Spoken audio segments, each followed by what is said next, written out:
Bonjour à toutes et à tous. Bienvenue à cette séance d'information présentant la passerelle d'études de deuxième cycle de l'École nationale d'administration publique auprès des étudiants et des finissants du programme de master de gestion publique de la Haute École libre de Lausanne et de la Haute École de la province de Liège. Je me présente, Patrick Bélanger.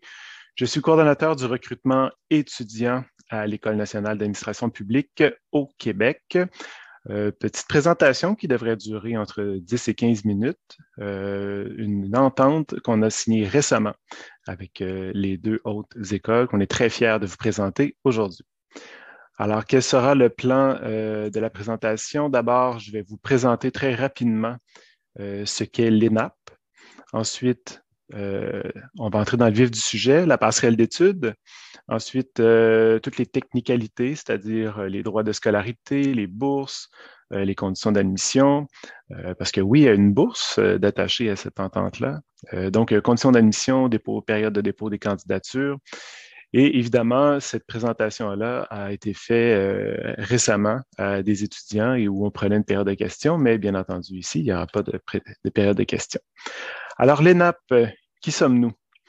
Au Québec, il y a 18 établissements universitaires, dont une dizaine qui font partie d'un réseau qu'on appelle le Réseau des universités du Québec, dont l'ENAP fait partie. Alors, dans la colonne de gauche, vous voyez, ce sont les établissements à vocation générale, c'est-à-dire qu'on offre du premier cycle au troisième cycle du baccalauréat, qu'on appelle au Québec, qui est l'équivalent du bachelier chez vous, baccalauréat jusqu'au doctorat. Et il y a des établissements à vocation spécialisée dont nous faisons partie. L'ENAP, ce sont des établissements qui sont consacrés souvent à un seul champ d'expertise. Dans notre cas, bien entendu, l'administration publique. Il y a une école de génie, l'école de technologie supérieure, un institut sur la recherche scientifique et la TELUC spécialisée dans l'enseignement à distance. Alors, l'ENAP, en résumé, nous avons 50 ans d'existence. On a fêté ça il y a 2 ans. On est une université, alors à ne pas confondre avec le réseau ou les ENA à travers le monde. On est vraiment une université, donc on n'entre pas à l'ENAP sur concours, mais bien sur dossier académique. On est une université spécialisée seulement en deuxième et troisième cycle. Alors, il n'y a pas de premier cycle, il n'y a pas de bachelier à l'ENAP. La clientèle se compose environ à 90 de gens déjà sur le marché du travail qui viennent soit se reconvertir dans un nouvel emploi, mais souvent qui viennent ajouter à leur coffre à outils des compétences supplémentaires pour gérer des équipes de travail et des organisations. On offre plus de 30 programmes d'études. Ça va du micro-programme, qui est un programme de 3 cours seulement, jusqu'au doctorat standard. À travers le Québec, l'ENAP est offre des cours dans 9 lieux d'études. Le siège social est à la Ville de Québec, à ne pas confondre avec la province de Québec, donc à la Ville de Québec, qui, grosso modo, se compose d'environ 500 000 habitants. Le siège social de l'ENAP s'y trouve, qui est également la ville où siège le Parlement du gouvernement du Québec. On a des campus avec des gens qui sont là en permanence, donc des employés de l'école, mais on a des lieux d'études pour permettre de desservir la quasi-entièreté du territoire du Québec. Et bien entendu, comme toute université, nous offrons également des cours en ligne et à distance. Alors, l'ENAP, rapidement, qui la compose, environ 350 membres du personnel, là, j'en parlais récemment, donc dans nos campus se trouvent ces gens-là, je vous dirais moitié-moitié, Ville de Montréal, Ville de Québec. Les membres du corps enseignant, 160 personnes, ça se compose ici de professeurs de carrière, de chercheurs, mais aussi de hauts fonctionnaires. Des gens qui soit sont toujours dans la pratique, donc qui sont toujours sur le marché du travail, ou récemment retraités, des gens avec beaucoup d'expérience à partager. On n'a pas seulement de la haute fonction publique, on a aussi des directeurs de services, des chefs de service qui vont venir enseigner sur des sujets très précis à l'ENAP. L'ENAP, en l'entièreté de ces lieux d'études, est composé environ de 3 000 étudiants par année. Et on est rendu au-delà de 16 000 diplômés depuis nos 50 ans d'existence. Alors, la clientèle, j'en parlais tout à l'heure, se compose, oui, bien entendu, de gestionnaires et de professionnels de services publics, mais aussi d'étudiants qui terminent le premier cycle ou qui terminent souvent aussi le deuxième cycle au master et qui poursuivent chez nous pour un second master. Du premier cycle, ça compose environ 10 de notre clientèle. On a des gens qui viennent d'entreprises privées aussi, des consultants, des organismes à but non lucratif. Donc, c'est très varié. Il faut voir ça comme étant une école, une université de service public, pas seulement d'administration publique au sens où il y a seulement des gens, des fonctionnaires, là, des ministères et des organismes qui viennent à l'ENAP. C'est beaucoup plus varié. Comme vous pouvez le voir à droite, là, où il y a les fonctions publiques, mais il y a aussi tout ce qui est le réseau de l'éducation municipale, la santé, les services sociaux. Donc, c'est très, très large. Alors, on entre dans le vif du sujet, c'est-à-dire la passerelle d'études. Passerelle d'études qui est une entente avec les hautes écoles pour venir faire à l'ENAP ce qu'on appelle un diplôme d'études supérieures spécialisées. Dans le fond, c'est un diplôme qui est tout juste avant celui du grade de master, c'est-à-dire qu'il se réalise environ 1 an habituellement, c'est-à-dire 10 cours à réaliser. C'est un diplôme qui ne se termine pas avec un mémoire ou un stage ou un truc comme ça à réaliser. Ce sont 10 cours à réaliser. Alors, l'entente, qu'est-ce qu'elle prévoit? C'est qu'au lieu d'avoir ces 10 cours-là à faire, il y en a plutôt 8 à faire. Donc, on reconnaît 2 cours réalisés dans le cadre du master en gestion publique et seulement 8 cours sont à réaliser, 3 à l'automne, 3 à l'hiver et 2 au printemps. Au printemps, ce sont les mois de mai et de juin, donc une session intensive. Au lieu de 4 mois pour faire un trimestre, on le fait en 2 mois. Donc, au bas mot, on calcule environ 10 mois de présence au Québec pour réaliser ce diplôme-là. L'éligibilité, il y a 2 scénarios, effectivement. Vous êtes peut-être en train de terminer votre première année de master en gestion publique. Alors, dès qu'elle est terminée, vous avez accès pour venir faire une année de césure ici au Québec pour réaliser ce diplôme-là et ensuite retourner valider la 2e année du master. Ou bien, si vous êtes un diplômé de ce master en gestion publique dans les 8 dernières années, vous pouvez aussi avoir accès à cette passerelle d'études. Pourquoi 8 années? C'est parce que les cours, lorsqu'ils sont réalisés à l'ENAP, ils sont bons pour une durée maximale de 10 ans. Donc, pour faire simple, on a décidé que ce serait les 8 dernières années qu'on pouvait reconnaître les cours réalisés dans les hautes écoles. Le calendrier des études, j'en ai parlé rapidement, là, ce sont des trimestres, ça se passe sur 4 mois ou 2 mois pour le trimestre d'été, qui est plutôt le printemps, hein, c'est le mois de mai et le mois de juin. Donc, ça commence fin août jusqu'à la période des fêtes de fin d'année, fin décembre, et on reprend tout de suite après les fêtes de janvier à avril pour les 3 cours suivants. Quels sont-ils, ces cours? Les voici. Alors, au premier trimestre, vous voyez Principes et enjeux de l'administration publique, qui est un cours pour mieux comprendre le fonctionnement de l'État québécois et l'État canadien. Donc, on pourrait peut-être le comparer à un cours de sciences politiques pour bien comprendre le fonctionnement de l'État. Ensuite, un cours de management des organisations publiques, cours de management qu'on va retrouver dans plusieurs parcours universitaires. Donc, un cours, sans dire de base, c'est un cours qui met les choses en place pour comment gérer les organisations publiques canadiennes et québécoises. Un cours de méthodologie, méthode de recherche et d'intervention, avant de passer au trimestre suivant pour conception et mise en œuvre des politiques publiques, bien entendu, qui est le cœur de l'interface politico-administrative du Québec, donc la mise en place de politiques émanant du politique. Individus et groupes en milieu organisationnel. Donc là, c'est la dynamique de groupe qui est étudiée, cours particulier, qui n'est pas un cours de gestion proprement dit. Gestion par résultat, qui fait office de loi ici au Québec. Donc, c'est un mode de gestion. Et le dernier trimestre, 2 cours, un cours optionnel, donc qui est offert au calendrier. Donc, c'est à votre choix.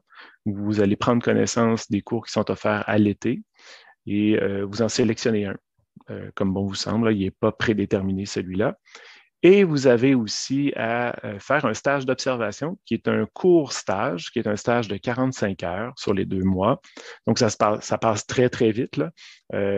En milieu organisationnel, vous serez là environ 39 heures. Bon, il y a des heures de préparation et il y a des heures de discussion, de retour en préparation au rapport de stage. C'est quoi un stage d'observation? Un stage d'observation, c'est l'étudiant se présente en milieu organisationnel avec une grille d'analyse de certains trucs très précis à observer et à ramener dans un rapport et peut-être même à faire quelques recommandations. Donc, ce n'est pas un stage d'intégration, vous n'aurez pas de mandat, vous êtes vraiment en mode observation. Ce stage-là a été créé pour la passerelle d'études. Donc, elle est réservée aux étudiants qui accèdent à l'entente qu'on parle depuis tout à l'heure. Alors, vous allez entendre parler lorsque vous lisez de la documentation sur les études au Québec, même au Canada, de crédits. Il y a des crédits en Europe, là, bien entendu, ce ne sont pas les mêmes crédits. À peu près tous les cours universitaires de deuxième cycle ont 45 heures de cours magistraux. Donc, 45 heures égale 3 crédits. Il existe, une fois que j'ai dit ça, quelques cours de 1 crédit d'une durée de 15 heures. On en compte environ une dizaine à l'ENAP sur environ 80 cours disponibles. Donc, il est possible de combiner 3 cours de 1 crédit pour faire un 3 crédits. Et le DESS, le diplôme dont on parle, c'est 30 crédits pour le réaliser. Par contre, dans l'entente, c'est 24 crédits que vous aurez à réaliser. Une fois cela dit, je passe rapidement parce que c'est vraiment un côté explicatif, là, ça n'a pas d'impact là, sur l'entente proprement dit. Si jamais vous venez au Québec faire le diplôme sur 1 an et que vous voulez quand même prolonger votre séjour au Québec pour basculer à la maîtrise, ça serait possible. Donc, de faire une maîtrise, hein, qui est un master. Au Québec, on appelle la maîtrise. Faire la maîtrise au Québec, vous auriez à compléter en sélectionnant à votre choix 2 cours de 3 crédits et choisir une activité d'intégration, c'est-à-dire un stage de 405 heures, ce que je parlais tout à l'heure, donc vraiment un stage d'intégration où vous aurez un mandat à réaliser. Donc, soit le stage, soit un séminaire d'intégration qui est, dans le fond, un travail long sur l'intégration des connaissances acquises pendant vos études et on rajoute un cours optionnel supplémentaire pour 9 crédits de ce côté-là. Tout cela pourrait se faire à distance. Donc, vous pourriez retourner en Belgique par la suite, après le diplôme de DESS, et terminer la maîtrise dans votre pays en poursuivant avec les cours qui s'offrent en ligne. Vous pourriez faire votre stage également dans votre pays. C'est aussi une possibilité. Les droits de scolarité. Alors, il y a une entente existante entre le Québec et la Belgique, le gouvernement de la Belgique francophone, qui permet d'avoir des cours au même coût que les étudiants québécois. Alors, vous ne payez pas des frais d'étudiants internationaux, mais le coût des étudiants québécois. Alors, les 3 cours au trimestre d'automne, par exemple, totalisent un peu plus de 1 000 $. Même chose pour les cours d'hiver. Et comme il y a seulement 2 cours à faire à l'été, environ 764 $, pour un grand total pour le diplôme sur une année d'environ tout près de 3 000 $, soit environ 2 000 €. Alors, l'ENAP très fier d'offrir une bourse à tous les étudiants qui vont s'inscrire au diplôme, une bourse qui peut aller jusqu'à 3 000 $, donc qui couvre l'entièreté des droits de scolarité, des frais d'études. Donc ça, c'est très intéressant. Il ne vous resterait qu'à payer vos frais de séjour au Québec. Donc, il n'y a pas de frais à payer de ce côté-là. Par contre, il faut prévoir pour chacun des cours le paiement d'un volume obligatoire, l'achat d'un volume obligatoire. Ça varie entre 50 et 70 €. Il n'y en a pas nécessairement dans tous les cours, mais ce serait bien de le prévoir tout de même. Entre autres, le stage, évidemment, il n'y a pas de livre obligatoire. La bourse ne peut pas combler l'achat de volume. Alors, tout à l'heure, je mentionnais que c'est jusqu'à un maximum de 3 000 $ canadiens, puisque là, le coût des études est à 2 973 $. Évidemment, il y a une petite différence qui demeure. On ne peut pas l'appliquer sur l'achat des livres. Le coût des études pourrait bouger parce qu'à chaque trimestre, les coûts augmentent. C'est souvent de 3, 4, 5 dollars au total par cours. Alors, c'est possible lorsque vous vous présenterez au Québec qu'il y a eu un ajustement à la hausse du coût des cours, bien entendu. Donc, le 2 973 qui est affiché à l'écran, il sera probablement revu un peu à la hausse comme à chaque trimestre, mais c'est marginal comme hausse. Quelles sont ces autres dépenses à prévoir? Bon, il y a des autorisations gouvernementales, bien entendu, les permis d'études, les visas, on n'y échappe pas. Pour le transport, écoutez, on a mis des chiffres à l'écran, là, comme vous pouvez le voir. Ça peut changer. Peut-être que vous avez de meilleurs prix dans votre pays pour des billets d'avion. Il n'est pas dit que vous aurez besoin de coucher à l'hôtel lorsque vous arriverez à l'aéroport au Québec. Peut-être que vous avez accès à des lieux d'hébergement gratuits parce que vous avez de la parenté au Québec, des amis, etc. Donc, c'est vraiment un estimé qu'on met à l'écran. C'est surtout pour l'avoir en tête là, lorsque vous allez faire votre budget de déplacement. Même chose dans les frais de subsistance pour les chambres en résidence universitaire. Ça, c'est relativement fixe là, à 5 400 $ pour l'année, ou un logement. Et le logement à 8 400 $, c'est très variable. Si vous choisissez la ville de Montréal pour faire vos études versus la ville de Québec, ce ne sera probablement pas les mêmes coûts. Si vous habitez près de l'université, si vous habitez un peu plus loin, ben, c'est très variable comme coût. La nourriture, même chose. C'est des frais d'épicerie. Alors, c'est à vous de voir combien vous allez investir de ce côté-là. Bref, il y a des coûts qui sont là, qui sont que des estimés.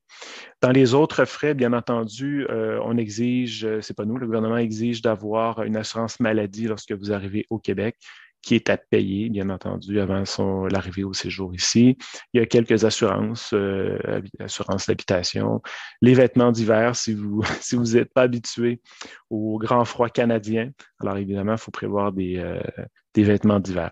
C'est très difficile à évaluer, comme vous pouvez le constater, mais prévoir environ entre 15 et 20 000 euros, peut-être entre 15 et 17 500 qui est indiqué à l'écran. Là. Ce sont des frais, bien entendu, que vous auriez de toute façon à payer en demeurant en Belgique là, sur une année. C'est juste que là, une fois détaillé à l'écran comme ça, on peut être surpris, mais il n'y a rien d'exceptionnel là, dans les coûts qui apparaissent à l'écran. Alors, les conditions d'admission pour être admis. Évidemment, être ciblé par l'entente, comme je le mentionnais, avoir validé la première année master ou avoir diplômé dans les 8 dernières années du master gestion publique, là, les 2 années complètes.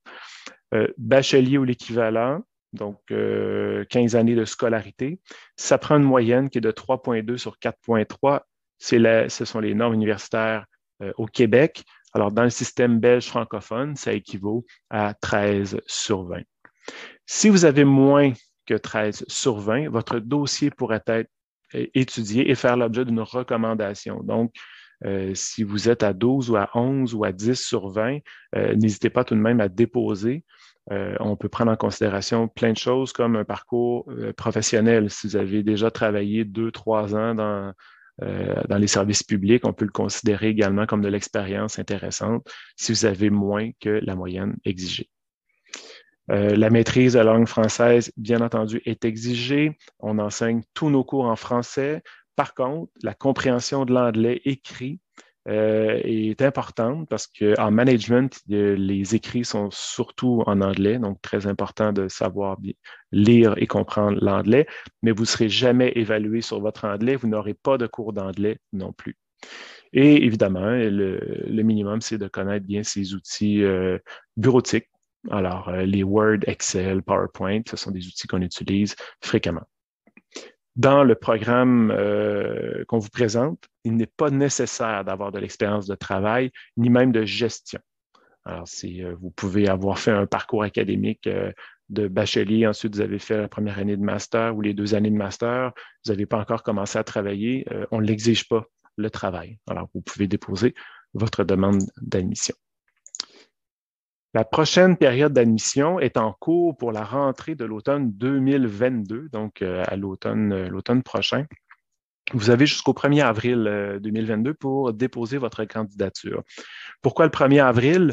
C'est parce qu'il y a quand même un certain délai. Il y a d'abord le délai à l'ENAP de vous retourner votre offre d'admission acceptée ou malheureusement refusée, mais disons qu'elle est acceptée.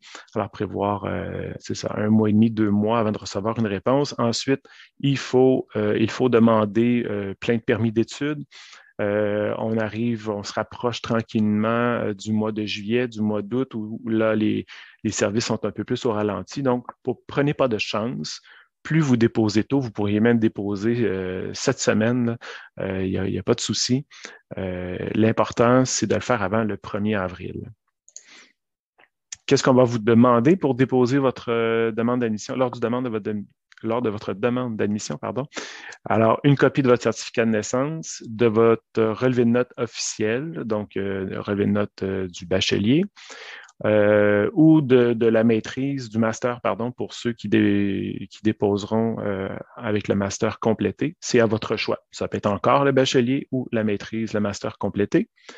Un curriculum vitae à jour, très important pour nous, et une lettre de motivation sur plus ou moins une page. Là, ça peut être 3/4 de page, une page qui explique pourquoi que vous désirez faire ce diplôme-là, qu'est-ce que ça va vous apporter dans votre carrière, quelle expérience vous venez chercher en venant faire ces études-là au Québec.